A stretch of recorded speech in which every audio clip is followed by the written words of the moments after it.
ये है ना बोली।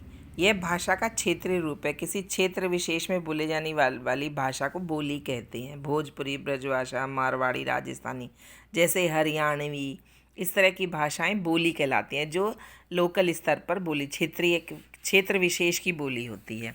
फिर है साहित्य। प्रत्येक भाषा में विद्वानों के द्वारा जो ज्ञान लिपिबद्ध करके सुनिश्चित कर लिया जाता है उसे साहित्य कहते हैं।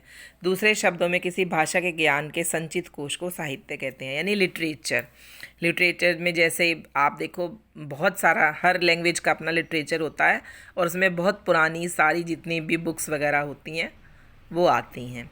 साहित्य की रचना दो रूपों में की जाती है, गद्य साहित्य और पद्य साहित्य। गद्य यानी प्रोज, पद्य यानी पोइट्री। पद्य यानी पोइट्री, गद्य यानी प्रोज और पद्य यानी पोइट्री। तो गद्य, प्रोज और पोइट्री मिलकर ही साहित्य बनता है। फिर है लिपि।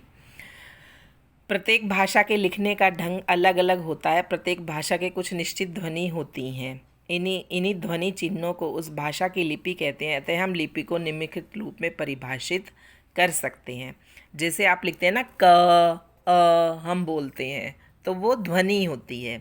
लिखने के ढंग को लिपि कहते हैं। हिंदी भाषा देवनागरी लिपि में लिखी जाती है, यानी जैसे हम लिखते हैं डिक्टेशन के दौरान उसे लिपि कहते हैं। जैसे आम, ए, आ, मैं, आम। कबूतर, कै, बै, तै पे बड़े ऊ की मात्रा, तू, रे, नहीं बै पे सॉरी बड़े ऊ की मात्रा, कबूतर।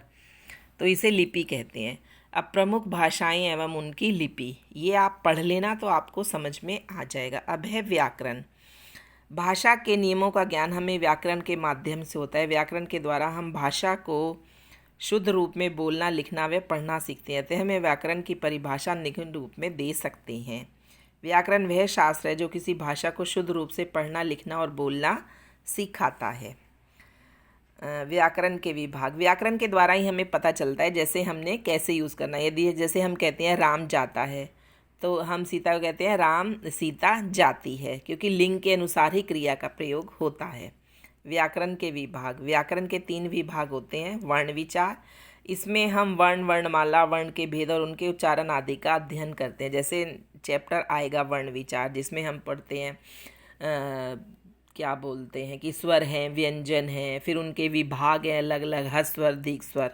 फिर है शब्द विचार। इस विभाग के अंतर्गत शब्दों की उत्पत्ति, रचना तथा प्रयोग आदि का अध्ययन किया जाता है। आपने 6 में भी पढ़ा है, अब फिर पढ़ेंगे आगे।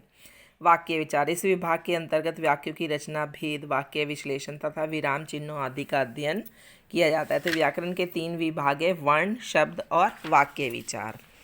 क्योंकि वर्ण से मिलकर ही भाषा का क्या है, वर्ण से मिलकर शब्द बनते हैं और शब्दों से मिलकर वाक्य बनते हैं और वाक्यों के निर्माण से ही भाषा का निर्माण होता है। इसलिए व्याकरण के 3 विभाग हैं। तो आप इसको ध्यान से पूरा पढ़ लेना।